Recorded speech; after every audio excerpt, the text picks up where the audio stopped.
Now here's something special. You remember that broken test achievement that got left in the game on accident? Well, I'm developing a technology to simply give you the achievement. Yes, you see, you'll come to this lever, and when you pull it, the achievement will be given to you. It's as simple as that.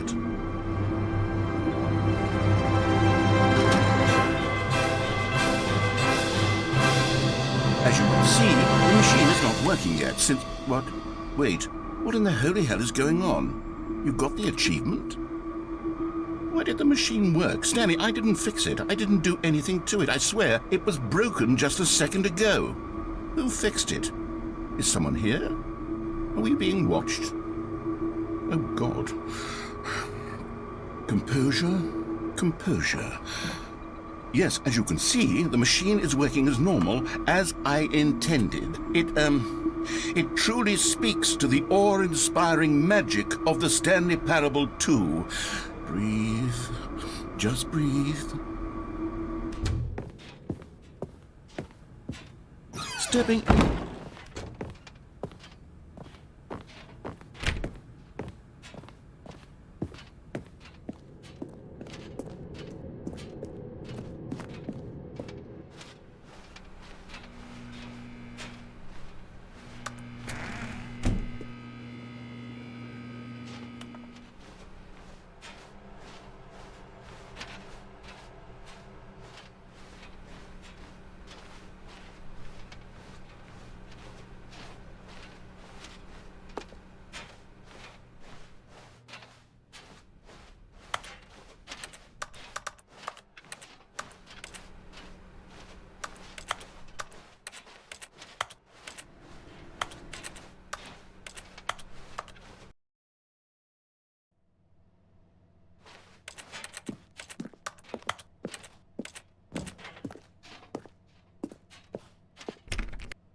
Stanley, we must move on from this broom closet, simply because I have no remaining stickers. If I did, you can guarantee we'd be in here for hours.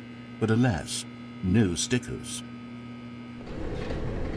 But Stanley just couldn't do it. He considered the possibility of facing his boss, admitting he had left his post during work hours. He might be fined for that. And in such a competitive economy, why had he taken that risk? All because he believed everyone had vanished? His boss would think he was crazy. And then something occurred to Stanley. Maybe, he thought to himself, maybe I am crazy.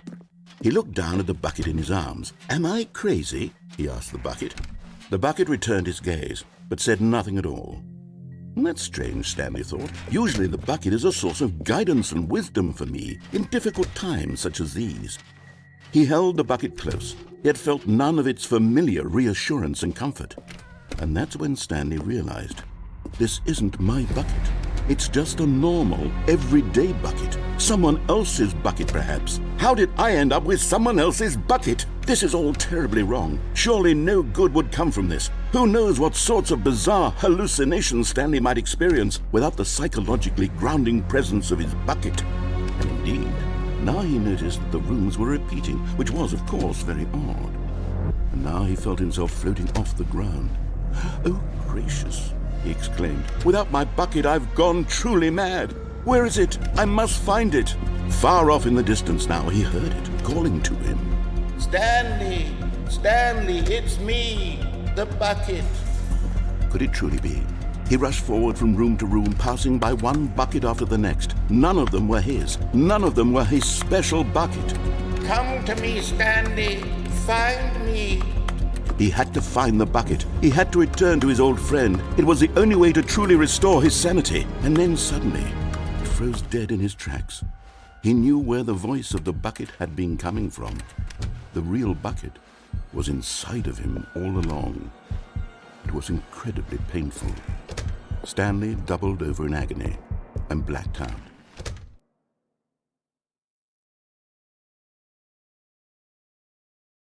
This is the story of a woman named Mariella. Mariella woke up on a day like any other.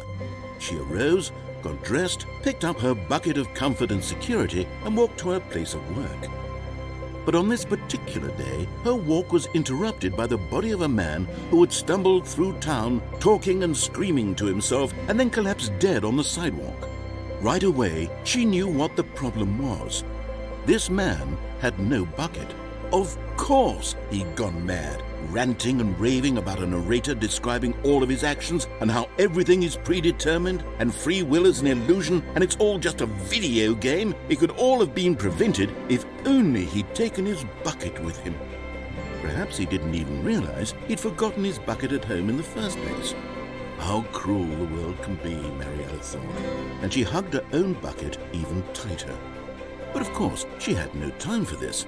There were a myriad of confusing problems she would soon have to confront at work, for which her bucket would provide absolute guidance and total clarity on everything. Heck yes, she thought to herself, my life kicks ass.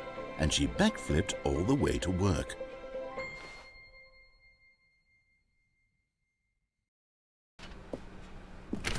"No," said the bucket.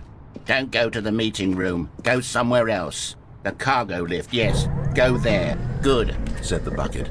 "Now ride the lift all the way to the top. There's something up there I need you to do."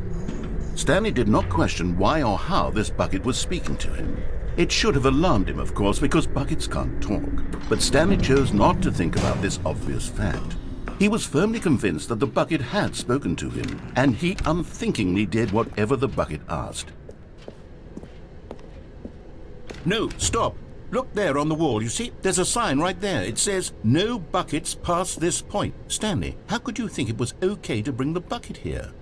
Unless, what if the problem is that you actually don't know what is a bucket and what isn't a bucket? I suppose that would explain a lot about your behavior up to this point. Which, if that's true, well, my goodness, I think we have to do something about it.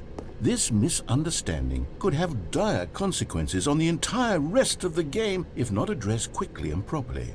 So much of the impact of the story is dependent on your understanding of what is and isn't a bucket. Please, step in here for a moment.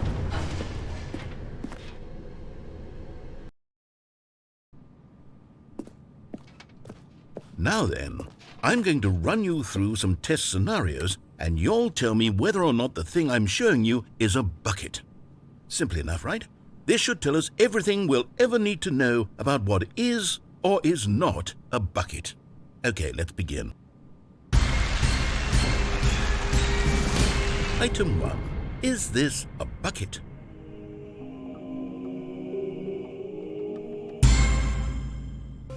Incorrect. It is a hologram of a bucket, not an actual bucket.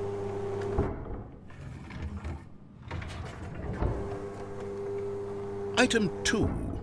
Is this a bucket?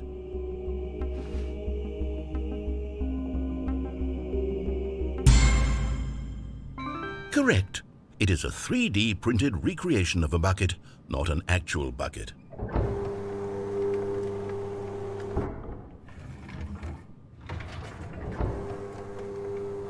Item 3.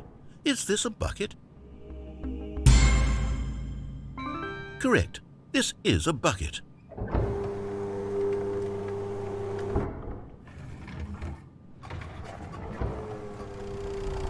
Item 4. Is this a bucket?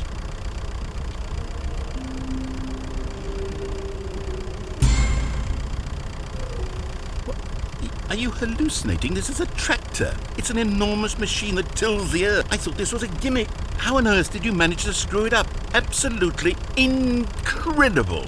Let's just move on to the next one.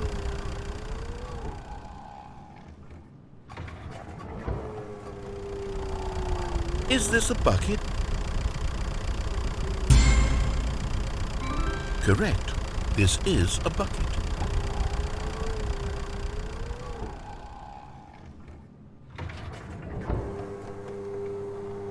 Item 6. Is this a bucket? Trick question. Both. Gotcha.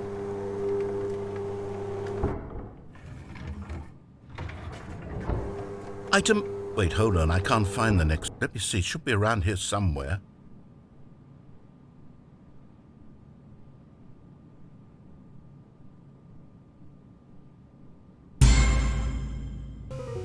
Okay, you and I both know there isn't anything here, and I don't appreciate the implication that nothing is a bucket when we both clearly know that a bucket is something, and therefore nothing could possibly be something. Unless, in your twisted mind, have you somehow convinced yourself that a bucket is nothing? Answer me straight, Stanley. Do you believe that nothing is a bucket?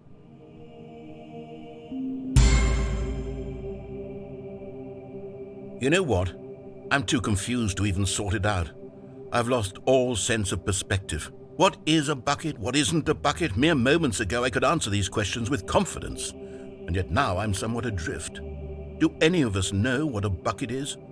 Am I a bucket? Stanley, I can't keep doing this. I'm losing myself, and myself was all I ever had to begin with. I'm afraid the bucket is threatening to tear our relationship apart. I can't have that. I'm sorry, but I'm going to erase all buckets from the game entirely. Okay, here we go.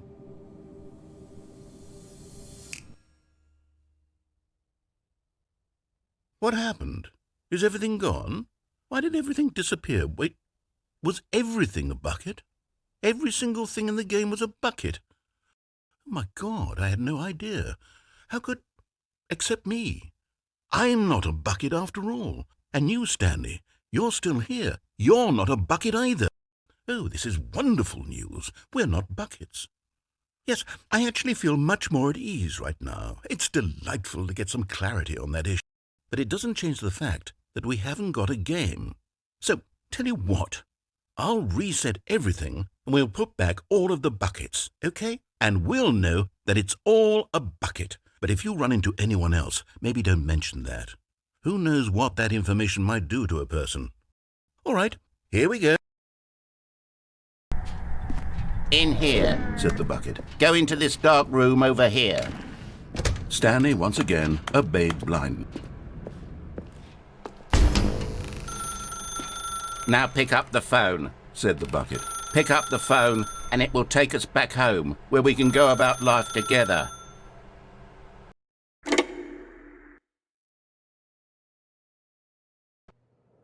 This is the sad story of a man named Stanley and his bucket.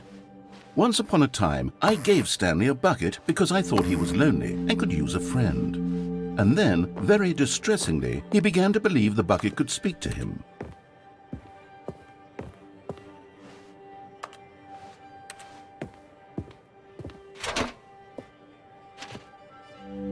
The Stanley Parable Reassurance Bucket was merely meant to provide the comforting glow of companionship.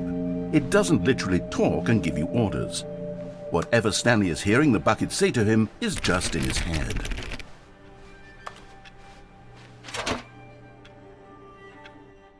Lately, I've been concerned about him. Wouldn't you be concerned as well? To see him delusional like this, obsessing over an inanimate metal object? I want to say something to him, but I don't know how I can convince him. I don't know if he'll listen to me. Oh, I'll try anyway. Stanley, can you hear me? Listen to me. It's just a bucket. It can't think. It can't talk. All it will ever truly do for you is effectively transfer a liquid from one location to a different location. That's it. It doesn't do anything else. You see, he's not listening. He's still taking orders from the bucket. You know, once upon a time it was me he took orders from. Me he trusted and listened to. Now all he cares about is his awful bucket. This stupid hunk of metal. It's sad, but I suppose he doesn't need me anymore. From now on, he's just going to cling to this bucket, this cold, empty bucket, this sort of shiny bucket. Well, I'll give it this. The bucket does have a nice shine to it.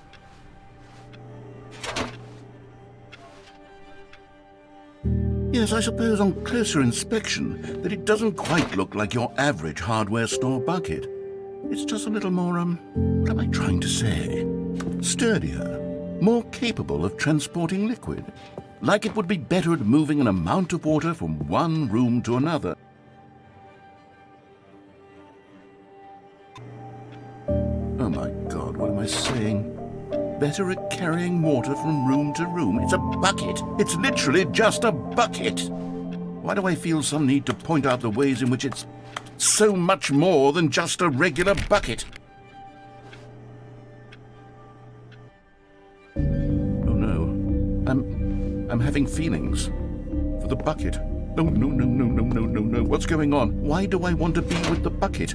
Hear what the bucket has to say. Do anything it asks. What's wrong? I don't understand. Perhaps if I had the bucket, this would be less confusing. Yes, the bucket could tell me what to do in this troublesome situation. Stanley, give me the bucket. Give it to me. Give me the bucket, Stanley. I need it. Give it to me now. Give it, or I'll...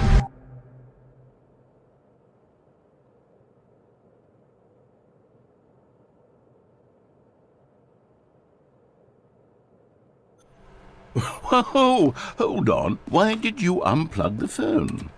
Were you trying to resist the bucket's orders? Stanley, I was joking. Obviously, the bucket isn't talking to you and telling you to do things. Buckets can't talk. It was a joke. Don't you get the joke? It's funny, Stanley. A talking bucket. Can't you see? Oh, goodness. I must have really bungled up the delivery if you actually took me serious. Where did I mess up the joke? Should I have paused for longer or spoken quicker? Comedic timing is so difficult. I wish I were better at it. But there isn't exactly an instructional video on comedy that one can watch to fully... Oh, wait, yes, there is. It's sitting right here. Let's take a look. What is comedic timing? What is comedic timing? How does it work? How long should it last? How can it be used to effectively silence your political enemies? And more importantly, can it be taught in its entirety within 90 seconds? Thankfully, the answer to all of these questions is yes. Let's dive deeper. If you've ever told a joke or made someone laugh, in all likelihood, you did it while standing 50 to 80 centimeters from them in a room of no more than 76 degrees Fahrenheit, with one of your arms raised straight upward at a 15-degree angle from your body. These are the optimal conditions for good comedic timing. To begin the joke, start by stating and spelling your name. Next, provide a brief synopsis of the joke, including the specific times at which the recipient of the joke will laugh, and then spell out your name a second time. With these steps complete, it's time to begin the humor. Speak the entire joke in no more than 18 seconds and no less than 13 and a half, pausing only for bathroom breaks when necessary. When the joke has concluded, it is customary to inform your listener that the joke is over by declaring in your loudest possible voice, "I'm Dunny with the funny." Let's practice screaming, "I'm Dunny with the funny" now.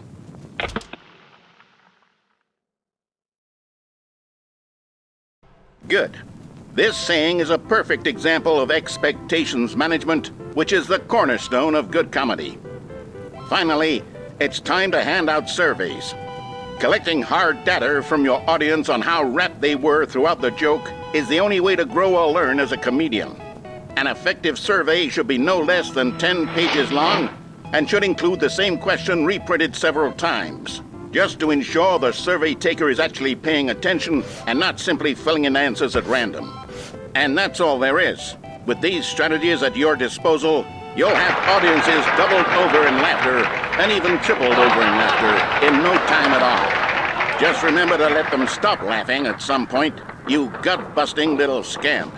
After all, with each of us needed on the front lines of the war to fight the 12-legged invader who threaten our very existence, and who very likely die in a hailstorm of bullets and mandibles, all of us must be prepared to give our lives to this noble cause, just as our children must do after us, and their children after them. Godspeed, and may Earth reign supreme. Hey, goodness, this video is a little outdated, isn't it? Well, no matter. I think the fundamentals of proper comedic timing are still as relevant today as they were back then. So with that in mind, I believe the only way forward is for us to return to the two doors and walk through all of this again, so I can try telling my story with more appropriate comedic delivery. Come along, let's head back.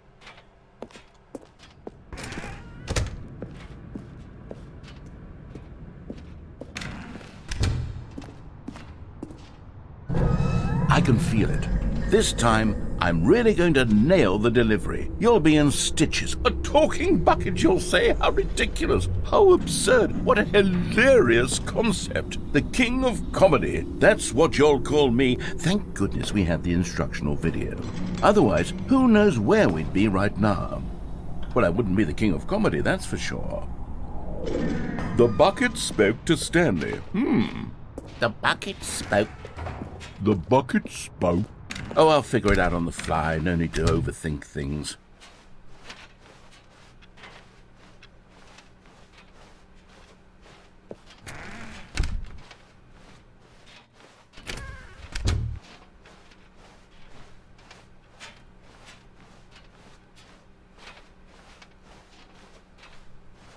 Here we go. You ready? When Stanley and the bucket came to a set of two open doors, they entered the door on the left.